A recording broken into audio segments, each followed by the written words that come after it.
Hey guys, Devon3 here back once again for a movie review, and for tonight's review, I'm going to be talking about a movie that just got released this week.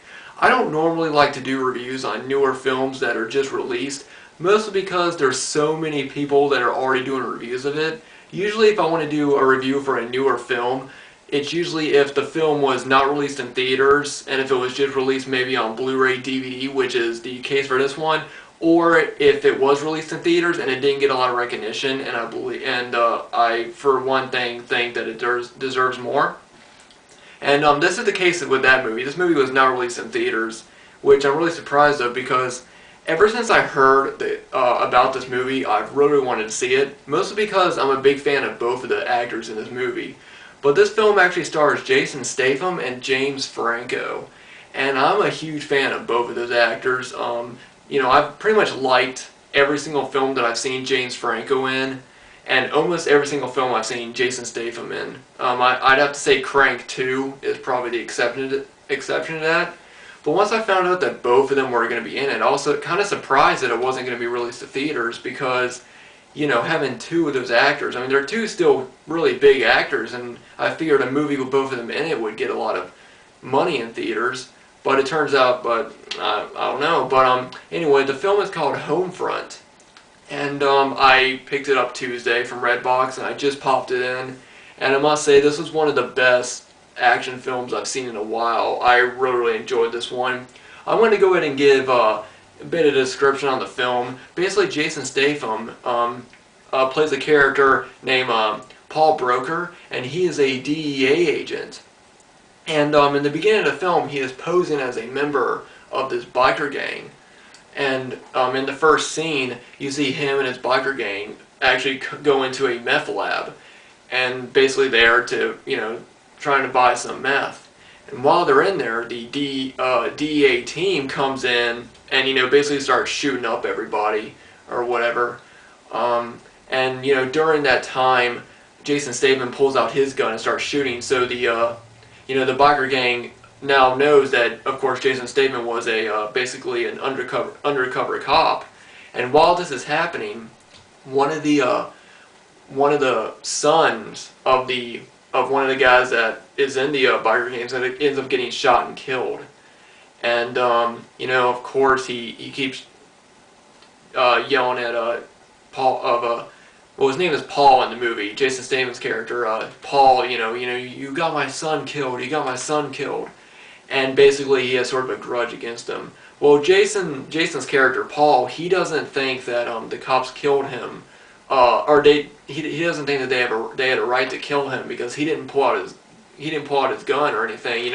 He reached into his jacket, and of course they assumed that he had a weapon, but he had already had his weapon drawn, and it was already sort of laying next to him. So basically, Paul basically just quits the DEA, and then it actually cuts to a few years later, and you find out that Paul has he actually has a house with his daughter who's just 10 years old, and they live on a plantation, and she has a cat and a couple of horses, and he's basically just there living at sort of his retirement in this really small town. And you also find out that his wife had actually just died about a year previous to that, so of course he has that over on him. But in one of the first scenes, you see his daughter, and you see she's in elementary school, and she's playing on his playground, and this kid comes up and starts bothering her, and takes her hat away, and starts pushing her around and stuff. And so she basically tells him, hey, don't, leave me alone. And she does this twice, and he won't stop. So she ends up punching him in the nose and hit him in the stomach.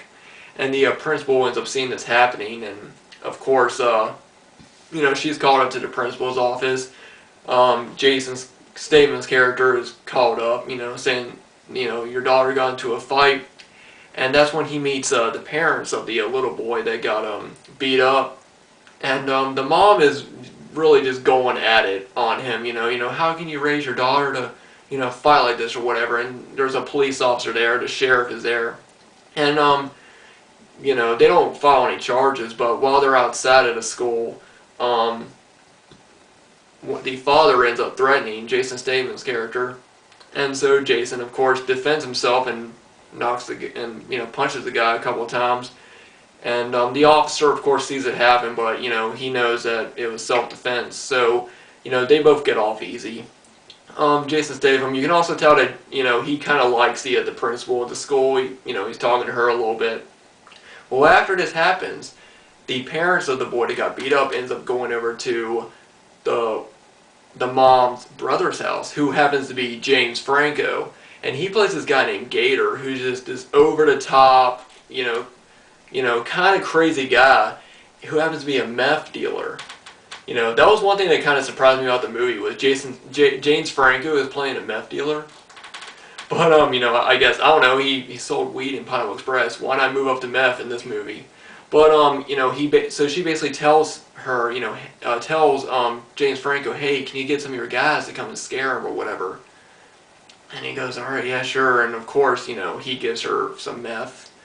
So he ends up getting a couple of guys to basically, taunt Jason Statham, or Paul Broker's character in the movie, and there's one scene where they're messing around with him at this, gas station. He ends up beating all the guys up, and so they all go back to, James Franco, or Gator. They go back to his character and tell him what happened. So, Gator ends up deciding to go down to, Paul's house and sort of mess with him. Like, he cuts his tires out, and the little girl has a cat, so he ends up stealing the cat, and then steals her little teddy bear and cuts the teddy bear's head off and leaves it up sort of mounted so Jason can find it. And from that point on, he starts to snoop around a little bit, and Jason ends up well, actually, no. While this is happening, James is snooping around, sort of in their basement while he's messing around with everything, and that's when he finds out that Jason Statham is a ex-DEA agent, and he also finds out his ties between him and the biker gang, and he's actually friends with the guy whose son was killed then, and so basically him and his he basically decides to make a deal. So he uses his girlfriend, who's played by Winona Ryder, who was basically just his biker groupies down there. Her hair is really long and brown, and you can really tell that she's, her character looks as if, she's been on drugs in the previous. You know how those people are, just kind of crazy. But she seems like the most simple-minded person there, And James Franco's character basically, tells her to talk to one of the guys at the biker gang, and they basically say, if we can bring you, Jason Statham's character, to you guys, we want worldwide distribution of my meth. And so basically that's how it began, because of course Jason Statham, he of course had the rat out on the biker gang in order to get the DEA agents over there. So they basically tell him, if we could bring you Jason Statham, will you, give worldwide distribution to my meth? And that's basically how the movie begins. And so basically the whole film is Jason Statham trying to, fight, James Franco's character. And at one point, James Franco ends up, Winona Ryder's character ends up kidnapping his daughter. And from that point on, the movie just goes really, really over the top. I'm not going to go into any detail, but about what happens after that. But I'm going to go and give my own thoughts. Honestly, this was a really good, solid action movie. One thing I really liked is that it actually took it didn't take a long time, but it took a while before a lot of action came into play. Which I think is good with, because a lot of new action movies, you got to get the action in like right off the bat. The only action at the beginning of the film is the scene with, when the meth lab is being taken down. And then there's pretty much just, you get to know Jason Statham's character and his daughter, and, the other characters of the film, what James Franco's doing. And like I said, he's kind of crazy. Like, at one point he walks into this room where these three kids, or teenagers, are just sort of sitting around doing meth, and, this kid is learning how to make meth.